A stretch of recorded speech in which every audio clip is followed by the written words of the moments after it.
Sometimes when you're working with a circular knitting machine, you get these tucked stitches that maybe you didn't see as you were going around to fix them before they got to this point right here.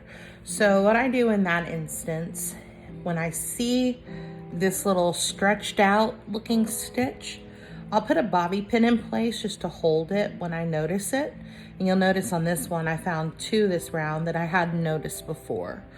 I'm gonna work on fixing this one, and you do it real easily by dropping the stitch down and fixing it. So here's how we do that. This stitch is in this column right here.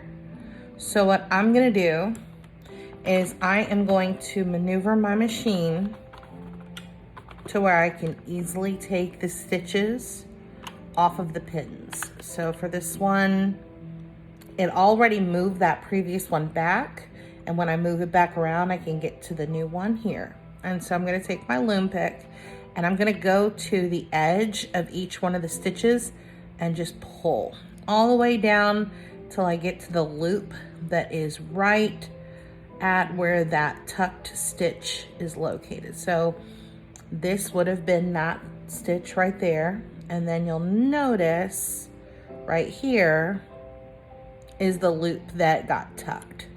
So now that I have that all the way down, I'm gonna go ahead and remove my bobby pin. I'm going to hold that drop stitch with my loom pick. And now I've got to rework it all the way up.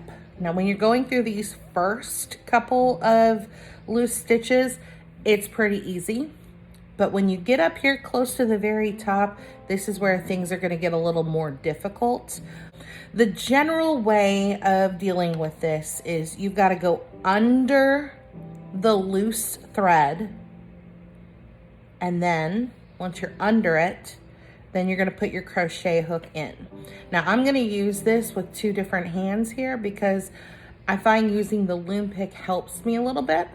So I'm gonna take this loose thread and I'm gonna pull it over the crochet hook. You see how this loop has come through this one? That's what you want. And now I'm gonna use my crochet hook to pull the loose thread through the loop that is on the hook. And so I can use my loom pick to help me out. And so there we go, we fixed one of the stitches. Now I'm gonna grab it with my loom pick just because that's gonna help me keep this. I've seen some people that will hold this loosely as they work into the next one, but if you are using both hands like I am, you can hold it with the loom pick easily. There, so under, through, over,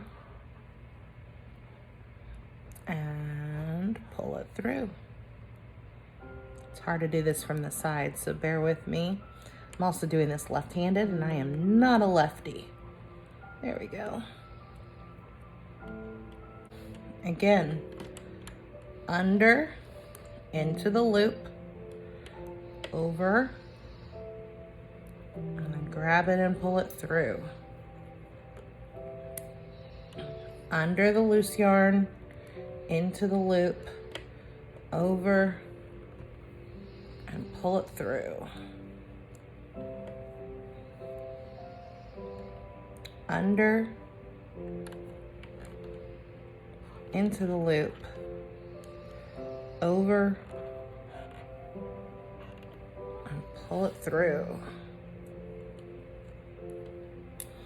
And so again, you're just recreating those stitches that you just dropped a minute ago. And it gets rid of that tucked stitch very easily. Once you get the hang of the motion, you got it. This is where it gets more complicated because everything's a little tighter right here. So you gotta play with it a little bit and figure that out. So under, into your loop, over, and pull it through. Now, once you have that completed, you're not done. You've got to get this attached back to your pin. So now that I've got that loop completed, I want to put this back onto my pin. Make sure you have it around both of those pegs. If you've split your yarn, that's okay. Just make sure you maneuver it till you get it completely around.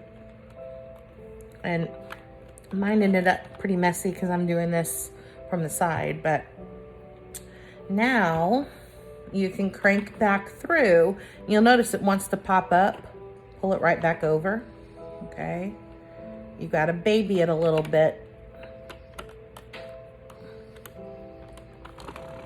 And now it's gonna keep it drop down, just like as if you were going through and the stitch had popped off before. So you don't have to worry about anything else.